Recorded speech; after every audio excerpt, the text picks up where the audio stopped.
Now, all of the women interviewed in the book discuss the state of women in what I really liked about it, the state of women in specific professions at the time, the Yes. wage gap between men and women, the status of women in home, and the reaction of the mainstream directed towards women's liberation movement, just generally.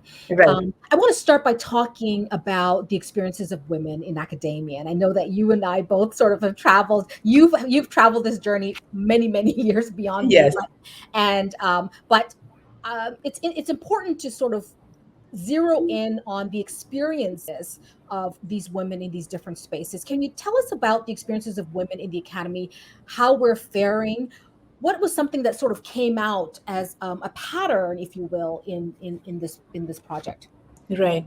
So I think what I would say, there were many patterns that came, but beyond this pattern that everybody knows, which is that women do not earn as much as men in the academy in general, that in fact the percentage of full professors that are women is much tinier than men, all of these kinds of statistical inequities Right. that I think we now know. I think what emerged was, in some ways, now I'm talking specifically about being a woman of color or being a Yeah. black or brown or indigenous woman in the Yeah. academy. Yeah. The academy was really, or higher education in the US, was never really made with us in mind. Mm. So, so if you ask me, who is the citizen that is imagined in Yeah. American higher education? I would say it is none of us. Okay. Mm.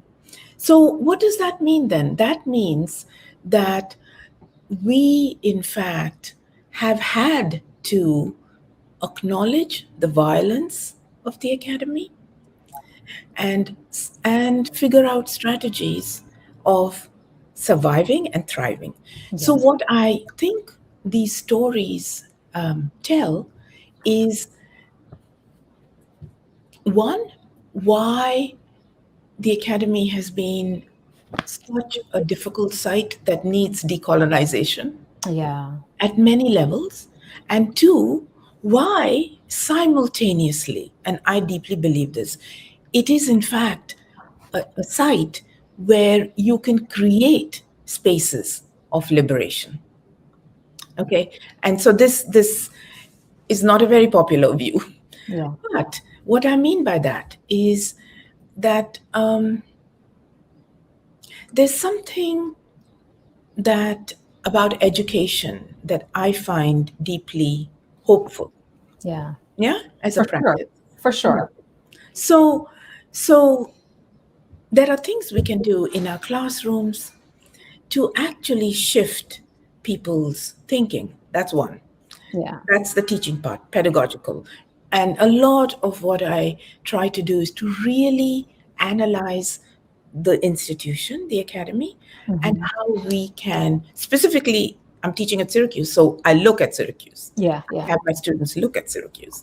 And what are the spaces that we can push, that we Yeah. can push back in some ways, right? Yeah. So there's that. But the other piece is the kind of knowledge we can produce. We have access to libraries, we have access to resources in the academy. And I think that another thing that comes through in a number of people who are thinking critically about the academy is, how do we use that privilege? Yeah. How do we to create knowledges that are insurgent, knowledges that are actually decolonizing knowledges, Yeah. right? And knowledges that are not just relegated to the margins. That the task, I think, for us and for a number of the women we speak to, I think, is both acknowledging the violences of the academy Mm. and at the same time figuring out how to build communities of dissent Mm. in the academy within those spaces. And in my opinion, this is how I've survived and how everyone I know, yeah, who's in this position has actually not just survive, but we manage to do things. Right. Yeah. We publish books, we teach, Yeah. I don't know. So there are possibilities, I think, that the academy offers Yeah. that are important. And if you are somebody who really believes in in the fact that the kinds of knowledges we produce are key to the way we think about freedom and revolution and liberation and Yeah. equity, then you can do that work. Yeah. Can we talk a little bit about representation in the Mhm. feminist movement? The Women's March on Washington in 2017 was largely seen as a march for women's unity. But the often fractious relationship between white feminists and women of color is really giving rise to almost new tensions. What's going on here? Well, this has a long history, as you know, right? Yeah.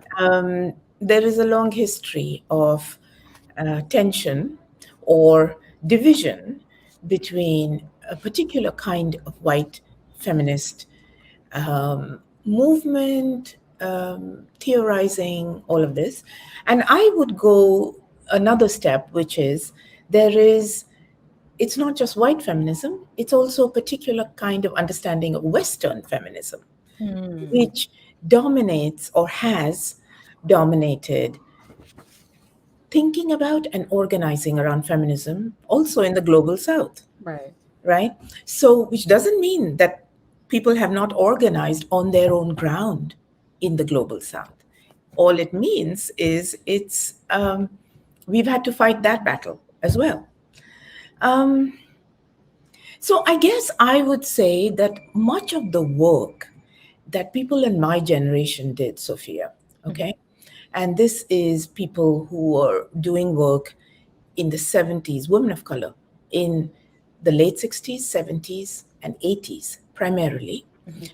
that work, in fact, I think, has led to a different kind of understanding of white feminism or Western feminism, in the sense that there is much more of a there's much more connection between the feminist praxis of Black and Brown and Indigenous women and Mhm. anti racist white women. So I Hmm. guess what I would say is anti imperialist and anti racist white women, in fact, are, especially in younger generations, I'm pleased to Hmm. say, Yeah, yeah, there are many more of them. yeah, Okay?